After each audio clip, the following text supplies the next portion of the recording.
barkatu, eta tabletak netorren ez gaur eta berrikuntzak.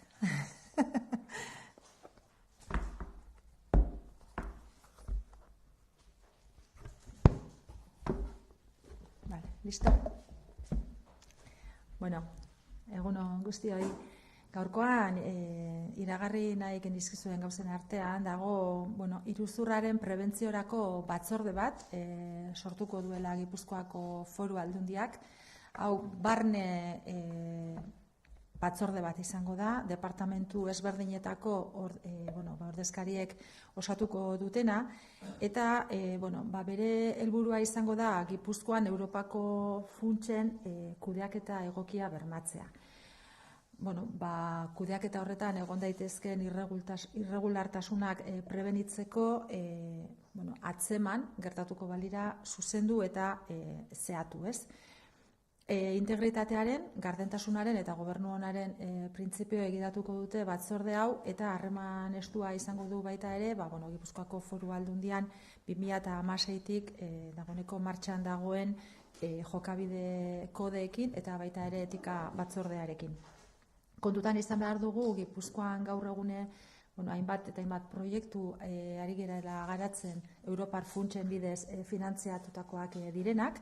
Esate baterako Next Generation funtsen bidez 25 proiektu finantzatzen ari gara, eta guztira 72,6 milioi euroko inbertsioarekin eta 44,88 milioiko finantzaketa aurrekontu onartutako batekin. Proiektu haue 2026 baino lehen garatu behar dira, eta bertatik ere ezarritako bermeak bete egin behar ditugu, epe horiek ere bete daitezen, ez? Proiektu garrantzitsuenak fondo hauen bidez egingo direnak, alde batetik daude adinekoen egoitza zentroen sareak, kudeaketa aldaketa hori, ez, pertsona ardatz hartzen duena bizikidetza eredu horietara egokitzea, eta horretarako 25 milioi euro bideratuko dira. Eta baita ere berrerabilgarriak izan daitezken hondakinen berrerabilpena prestatzeko zentroaren sorrera, beste 16 milioi euroko inbertsioarekin. Ez dugu ahaztu behar baita ere zainketetako estrategia berria, Gipuzkoa zainketen lurraldea 2030 eta hortara ere 4 milioi euro bideratuko dira. Bestalde daude baita ere FEDER bezala ezagutzen diren funtsak, eskualde garapenerako Europako funtsoiek, eta hoien bidez baita ere beste 4 proiektu gauzatzen ari gara Gipuzkoan, guztira 40 milioi baino zerbait gehiagoko inbertsioarekin, eta baita beste 16,6 milioiko finantzaketarekin. Hauek ere proiektu estrategikoak dira Gipuzkoarentzat, hala nola alde batetikan gobernu elektronikorako aplikazioak eta IKT azpiegiturak, eta baita ere Gipuzkoako bizikleta bideen lurralde planaren garapena, eta honetara ere beste 11,7 milioiko aurrekontua eta 4,8 milioi euroko finantzaketa. Baita ere, prozesu industrialetara bideratuko dira baita ere 4,7 milioi euro, gerakinak berrerabiltzeko proiektu bat gauzatzen ari delako, eta baita ere ubideak iragaiztu eta baita ibai ekosistema berreskuratzeko beste proiektu bat 2 milioiko inbertsio batekin.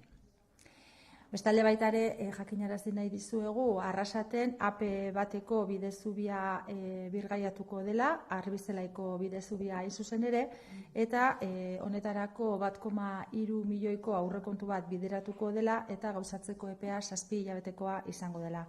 Baita ere adierazi behar dugu konponketa hau egiten den bitartean zirkulazioa ez dela etengo, baina zeregin jakin batzuek gertatzen direnean trafiko pasabide baten bidez desbideratuko da kontrako kaltzadan. Eta bukatzeko eman nahi genizkizuen baita ere Gipuzkoako enpresen salmenten datuak, badakizue aldiro Gipuzkoako Foru Aldundiko ogasunak datu hauek publiko egiten dituela, Eta esan beharra dago 2024an Gipuzkoako enpresen salmentak 0,7 igo direla, pasadan urteko aldi berarekin konparatzen baditugu datuak. Eta hazkunde hori barne salmenten igoerari esker gertatu da, 1,7 igo direlako, eta portaera ona zentzu honetan zerbitzuen sektoreak izan du, ez ala industria sektoreak aldaketarik ez duelako izan, eta eraikuntzan berriz salmentak 3,9 jaitsi direlako. Beraz, esan daiteke zerbitzuen sektoreak eman diola Gipuzkoako ekonomiari bultzada kasu honetan. Aipatu behar da, momentu honetan, ziurgabetasun egoera bat bizitzen ari garela batez ere Europar batasunean, eta beraiek erakusten duten ahuldade edo ahultasun egoera horrek eragin zuzena duela Gipuzkoako esportazioen jaitsieran.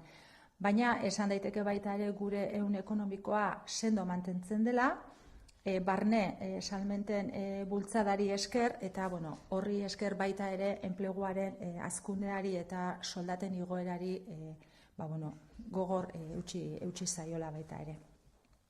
Txosten honek abenduko datuak jasotzen ditu, eta esaten nuen bezala barne salmentek portaera ona izan dute, 5,1 igo direlako, eta esportazioak aldiz portaera negatiboa izan dute, 9,1 gutxitu direlako. Baina hala ere, baileko balantzeak 0,3an gora egin du. Esaten genuen nazioarteko testu inguruak zalantzak sortzen dituela, eta esportazioak enpresen aldetik 1,1an murriztu egin direla, eta beherakada honen arrazoi nagusia Europako hainbat herrialde guretzako funtsezkoak direnak izaten ari diren ziurgabetasun edo beherakada baten ondorioa dira. Baina Europarekin badago egoera hori gertatzen da, baina ez ala beste nazio batzuekin eta beste herrialde batzuetarako salmentak igo egin dira 2,7an.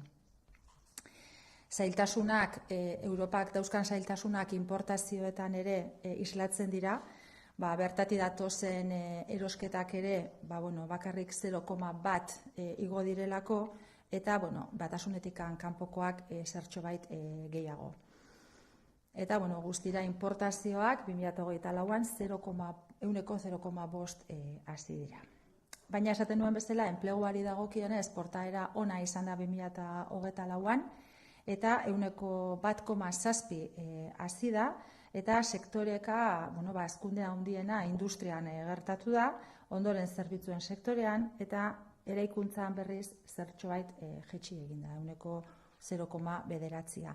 Eta soldatei dagokienez portaera ere oso ona izan da, Gipuzkoako enpresek 6,4 igo dituztelako ordainsariak, eta hemen hazkunderik handiena industriako sektorean gertatu da, ondoren zerbitzuetan eta azkenik eraikuntzan. Eta txostenaren datuen arabera langileen batez besteko ordainsaria Gipuzkoan 2024an 5%an igo da. Zentzu honetan, ez dakit aipatuko dut baita ere, datorren astean ospatuko dela finantza kontseilua, eta datorren astean egingo dira publikoak bertako datuak, baina esan daiteke momentu honetan positiboki baloratu daitekela bilera horren atarian aurre ikusten diren datuak, baina zehatzago datorren astean honen berri emango da. Decía en euskera que en la Diputación Foral de Guipúzcoa se va a constituir una comisión antifraude, una comisión que estará compuesta por miembros de la propia Diputación de diferentes departamentos y tiene el objetivo de garantizar una buena gestión de los fondos que provienen de Europa, tanto los fondos Next Generation como los fondos FEDER. Esta comisión trabajará conjuntamente con la Comisión Ética que funciona en esta Diputación Foral desde el año 2016. No podemos olvidar que en Guipúzcoa ahora mismo estamos financiando a través de los fondos europeos, concretamente a través de los fondos Next Generation, 25 proyectos con una inversión total de algo más de 72,5 millones de euros y también una financiación aprobada cercana a los 55 millones. Estos proyectos se deben ejecutar antes del año 2026 y bueno, pues a través de esta comisión que se va a crear, bueno, pues queremos garantizar una adecuada gestión de estos fondos y poder cumplir con los requisitos que Europa exige en la ejecución de los mismos. Por comentar algunos proyectos que se están desarrollando a través de estos fondos, tenemos por un lado pues la red de centros residenciales para mayores de Guipúzcoa, que está transitando hacia modelos convivenciales centrados en las personas, con una inversión de algo más de 25 millones de euros, y también destaca la creación del CPR con una inversión de 16 millones de euros, así como la estrategia territorial de cuidados de larga duración Guipúzcoa Territorio de Cuidados 2030 con una inversión de 4 millones de euros. Y por su parte, con los fondos FEDER se están impulsando proyectos de diferente naturaleza, como pueden ser el desarrollo de aplicaciones de e-gobierno e infraestructuras TIC, pues con una inversión de cerca de los 9 millones de euros, o también el desarrollo del Plan Territorial Sectorial de vías ciclistas con algo más de 11 millones de euros. Por otra parte, también queríamos anunciar que se va a proceder a la rehabilitación del viaducto Arbistelai en Arrasate, en la AP1, con un presupuesto de 1.331.000 euros y con un plazo de ejecución de 7 meses. Y queríamos anunciar que la reparación de este viaducto se va a llevar a cabo sin que el tráfico se vea en principio afectado, aunque en algún momento se desviará mediante un bypass en la calzada opuesta en momentos muy concretos de esta obra. Y para terminar, como lo hacía en euskera, queríamos dar a conocer los datos sobre las ventas de las empresas de Guipúzcoa del año 2024. Es un informe que suele ir elaborando la Hacienda Foral guipuzcoana a lo largo del año. Y el último informe de diciembre del 2024 arroja el dato de que las empresas de Guipúzcoa han aumentado sus ventas en un 0,7% en comparación al mismo periodo del año anterior. Este crecimiento se debe principalmente al aumento de las ventas interiores, que crecen en un 1,7%, y se debe además al impulso que conlleva el buen comportamiento del sector de los servicios, porque el sector industrial no varía sus datos y el sector de la construcción sí que disminuye en ventas en un 3,9%. Podemos concluir, por lo tanto, que ha sido el sector servicios el que impulsa la economía guipuzcoana, según estos datos de diciembre del 2024. Pero también podemos decir que, a pesar de un contexto de incertidumbre económica, del que además últimamente se habla insistentemente, y la debilidad que están demostrando algunos países de la Unión Europea, que son claves para nuestra economía, nuestro tejido económico se mantiene sólido gracias al impulso de las ventas internas. Y esto también ha permitido sostener el crecimiento del empleo y también el aumento salarial. Este informe, como decía, recoge los datos de diciembre del 2024 y se refleja un comportamiento positivo de las ventas interiores, que suben un 5,1%, y el negativo de las exportaciones, que disminuyen un 9,1%. El saldo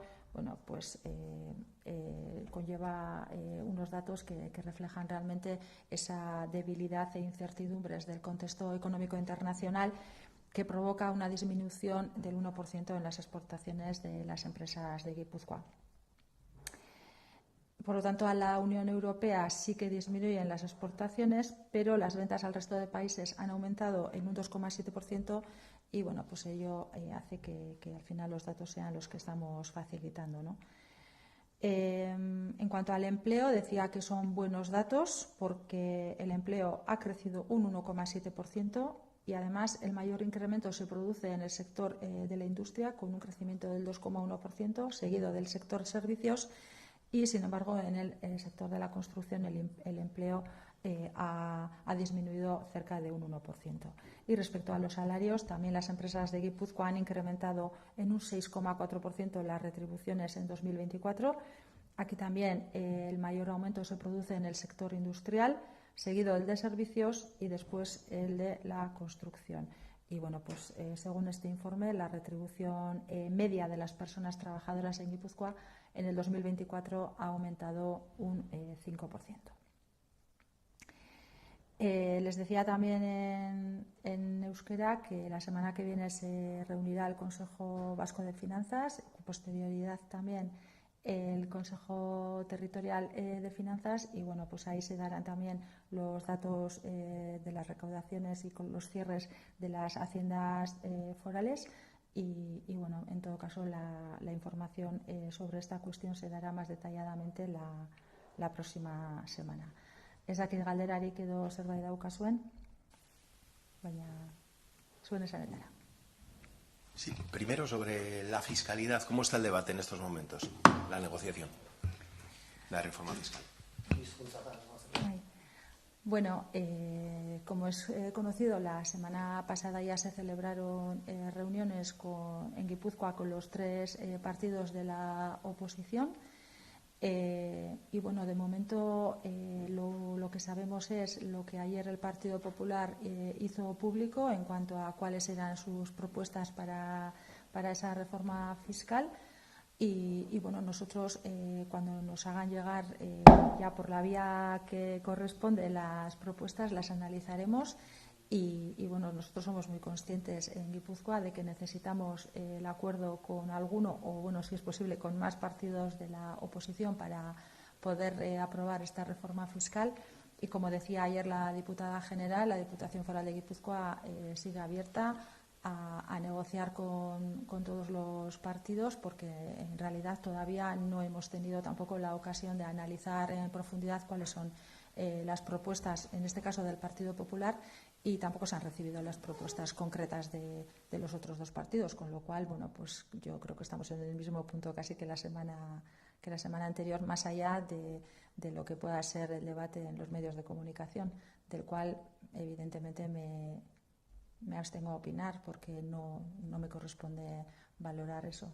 Eta euskeraz, erreforma fiskalaren inguruan, jakina da pasadan astean bilerak izan zirela Batzar Nagusietako oposizioko alderdiekin, eta bueno, atzo publikoki jakin genuen Alderdi Popularraren proposamena zein izango dan, beraien prentsa agerraldi baten bidez, eta beste alderdien proposamen zehatzik ez dugu jaso. Behin proposamen horiek ezagutzerakoan balorazioa egingo da, eta negoziaketa berez hor hasiko litzake, eta baita ere Batzar Nagusietako batzorde horretan zuzenketak aurkezteko epea oraindik irekita dagoelako. Atzo diputatu nagusiak ez dioen bezala, Gipuzkoako Foru Aldundia irekita dago guztiekin hitz egin, negoziatu eta posible baldin bada akordioetara iristeko, eta esan daiteke zentzu horretan egoera ez dela pasadan astetik hona aldatu ez. Komunikabideetan egon daitekeen beste debate batetan ez naiz sartuko, ez zait niri tokatzen, bakarrikan zueri jakinarazi momentu honetan negoziaketa ze puntotan dagoen, eta esan dizuedan egoera horretan gaude. Sobre la reunión del Grupo de Defensa Industrial de esta tarde, en la que va a asistir también la Diputación en el Cursal, ¿con qué ánimo va la Diputación? Bueno, yo creo que también de los datos que la Hacienda Foral publica sobre las ventas de las empresas se puede deducir que que estamos en una situación que sí refleja una fortaleza económica de nuestro tejido productivo y de nuestro tejido industrial, pero evidentemente no podemos ser ajenos a esta situación económica que sí está demostrando cierta debilidad en países europeos que son claves para nuestra economía, o toda la cuestión de los aranceles que pretende también imponer el gobierno Trump de Estados Unidos. Y bueno, el Lehendakari ha hecho un llamamiento a unir fuerzas, tanto de las instituciones como de todo el tejido económico.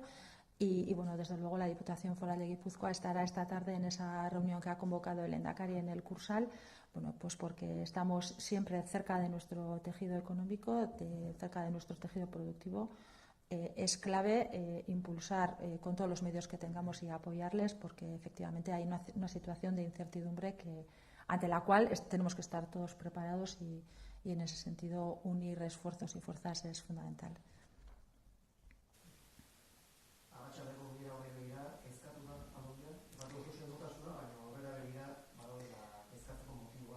Bai, bueno, orain jakinarazi ditugun salmenten datuek ere azaleratzen dute, batez ere Europar Batasunean badagoela, bueno, ahuldade bat guretzako oso funtsezkoa diren herrialde batzuetan eta ekonomia batzuetan.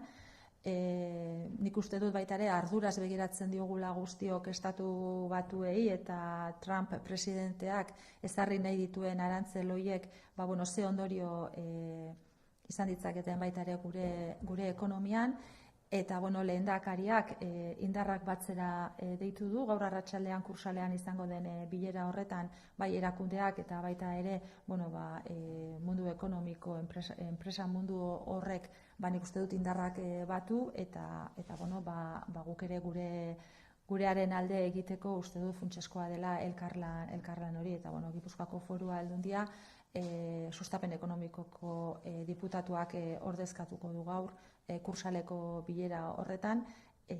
Uste dudalako den hori kezka sortzen digula momentu honetan, munduan egon daiteken ekonomia egoera honek nora egingo duen, ez? Sobre el debate que se ha abierto a nivel nacional sobre la tributación del salario mínimo interprofesional, aquí en Guipúzcoa se tributa. EH Bildu ha salido ahora diciendo que, bueno, que no quiere que no se tribute y que va a llevar esa idea a las Juntas Generales en forma de moción. ¿Qué opinión le merece a la Diputación?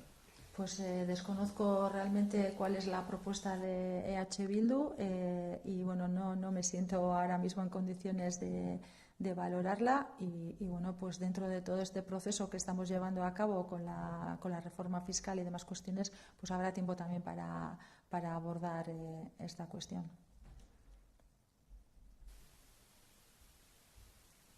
¿Mistake? Vi galdera, hay dos preguntas. Una es sobre el sacrificio de reses en Deva por un caso de tuberculosis. Pues querían saber si este es el único caso o si podría haber más casos en el territorio. Bueno, la tuberculosis que ha afectado a la ganadería de Deva solo se ha localizado y se ha focalizado en esa ganadería en concreto. La Diputación Foral de Guipúzcoa ha mantenido relación con esta ganadería desde hace aproximadamente un año, desde que se detectó este problema. Y bueno, pues viendo que no había posibilidad de controlar, se ha aplicado el protocolo que se aplica en estas situaciones y bueno, pues desgraciadamente ha llevado a la necesidad de sacrificar a todas las cabezas que componían esa ganadería. No se ha extendido, se ha concretado, o sea, solamente se ha dado en ese caso y creemos que bueno, pues que con estas medidas que se han tenido que tomar, porque el protocolo así lo marca, bueno, pues ahí habrá quedado, no se ha extendido. Y una segunda cuestión sobre los cuarteles de Loyola. ¿Qué opinión le merece la decisión del Gobierno central para construir a 20 metros del Urumea, como pedía el Ayuntamiento, y si llega esta decisión en tiempo y forma? Bueno, desconozco exactamente cuál es el contenido de la decisión, pero bueno, más allá de eso, creo que es una muy buena noticia para Donostia. Es una apuesta que ha hecho el Ayuntamiento de Donosti. Bueno, primero sacando los cuarteles del centro de Donosti y sustituyendo unos cuarteles militares por vivienda, ¿no? Que además siempre lo repetimos, pero es la máxima preocupación ahora mismo de la ciudadanía guipuzcoana, tal y como quedó reflejado en el sociómetro. Bueno, yo creo que sí tiene todas las bendiciones técnicas y legales, es una muy buena noticia, para Donostia y para Guipúzcoa también, y en ese sentido la valoramos muy positivamente.